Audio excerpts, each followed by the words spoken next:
뭐 명목은 한국에서 코로나19가 확산돼서 그걸 명분으로 해가지고 입국 제한을 했을지 모르지만 일단 지금 올림픽 개최 여부도 굉장히 도전을 받고 있는 상황이고 코로나19 대처 능력에 대해서 일본 시민들이 아베의 신뢰도를 굉장히 낮게 평가하는 중이고 코로나19를 뭐 검진하거나 또는 대처하거나 이런 능력도 없는 상황에 좀 여론을 환기시킬 필요가 있지 않았을까. 그런 것으로서 한일 관계라고 하는 특수성을 일본에서도 이용하고 활용한 것으로 좀 보여요.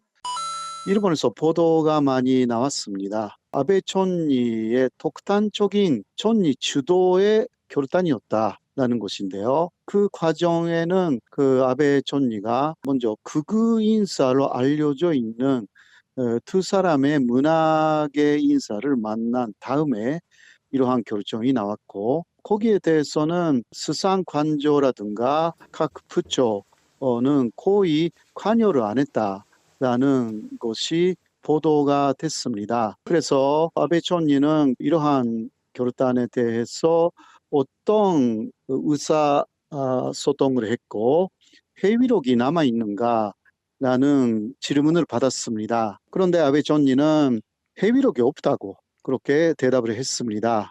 검토 회의 같은 것을 거치지 않고 일반적인 결정을 통보한 형태였기 때문에 회의록 자체가 존재할 리가 없는 것입니다. 그래서 기자들이 그 각 부처에 이번 조치에 대해서 여러 가지 질문을 했는데 제대로 답을 할 수 있는 부처가 없었던 것입니다. 아베 총리가 이러한 질문에 대해서 전치적으로 판단했다. 이러한 이야기를 해서 결국은 방역을 목적으로 한 것이 아니라 정치적인 목적으로 중국하고 한국에 대한 입국 제한을 실시했다라는 것이 일본 내에서도 다 알려진 사실이 되었습니다. 그리고 일본 내에서 기자들이 특히 한국보다 문제가 되어 있는 그 이탈리아에 대해서는 왜 입국 제한을 하지 않는가라는 질문을 했을 때 전혀 아베 총리는 대답을 하지 못했습니다. 그러니까 현재는 이탈리아의 북부 일부를 그 입국 제한을 했지만 처음은 중국하고 한국에 대해서 전체적인 판단을 내렸다. 방역이 목적이 아니라 이런 것이 확실한 상황이라고 할 수가 있죠. 28일에 혁타 나오키라는 그 상당한 극우 소설가하고 아리모토 카오리라는 극우 저널리스트를 회식 자리에서 만나가지고 그 두 사람이 아베 총리를 거의 협박을 하면서 중국하고 한국을 막아라 라고 이야기를 했다라는 것을 특히 혁타 나오키가 자신의 트위터에 계속 밝혔습니다. 혁타 나오키라는 극우 소설가는 1월 중순부터 계속 트위터를 통해서 지금까지는 아베 총리를 지지했지만 중국을 막지 않기 때문에 그리고 한국 쪽에서 계속 확진자가 늘어난 이후는 한국을 더 막아야 된다라고 해서 이 두 가지를 하지 않으면 지지를 절회하겠다. 그리고 아베 정권도 끝장날 것이다. 이런 협박성 트위터를 많이 올렸고요.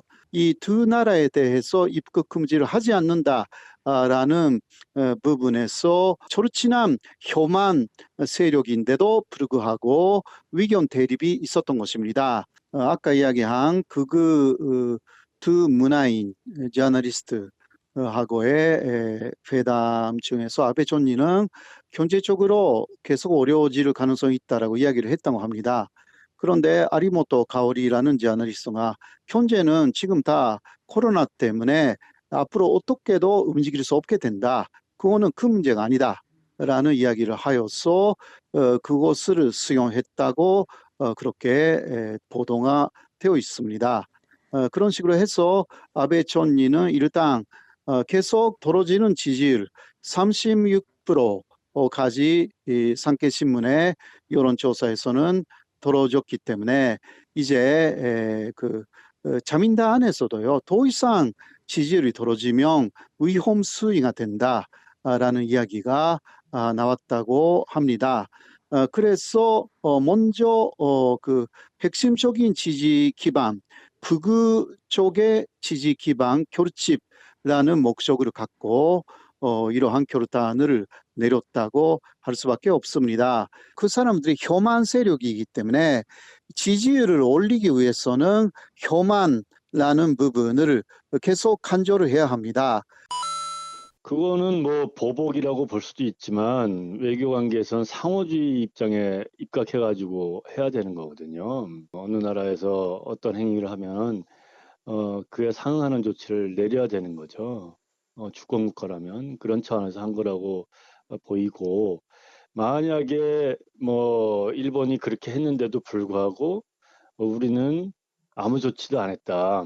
그러면 외교적으로 문제가 됐을 뿐만 아니라 국민의 입장에서 그게 설득이 되겠어요? 이것도 사실은 뭐 일본이 그렇게 하지 않았으면은 뭐 안 할 조치인데, 일본이 그렇게 함으로 인해서 오히려 한국 정부가 그런 조치를 내리는데 쉬운 환경을 조성해 준 측면이 있죠. 일본으로 가는 것을 일본이 위험하고 방역도 안 되고 대응이 안 되고 있으니까 가지 말라고 할 수 있는데 안 한 거잖아요. 근데 일본이 저렇게 해주니 손쉽게 결정할 수 있는 거고, 국민들로부터도 지지를 확보할 수가 있는 거죠. 일단 노비자를 일본이 취소했기 때문에 한국도 일본인에 대해서 노비자 정책을 조례했죠. 이 부분은 말하자면 맞대응했다라고 해서 비판을 하는 사람들이 있기는 하지만, 네, 그러나 이것은 주권 국가의 입장에서는요, 일본이 어떤 이야기도 하지 않고 또 일반적으로 이거 한 것입니다. 모태기 외무부 일본의 외무성 장관이 한국에게 이야기를 했다라고 했지만 그런 증거가 하나도 없고, 실제로 일본은 중국에 대해서는 사전에 그 일본 쪽에 정책을 알리고 양해를 구하면서 했지만 한국에 대해서는 하나의 국가라는 대접을 하지 않았기 때문에 이것은 이쪽에서도 맞대응하지 않으면 국가 대 국가의 상당히 어려운 문제가 오히려 나중에 일어날 가능성이 있기 때문에 일본인에 대한 그 반역적인 입국자에 대한 조치는 당연히 해야 되는 내용이다. 그렇게 생각합니다.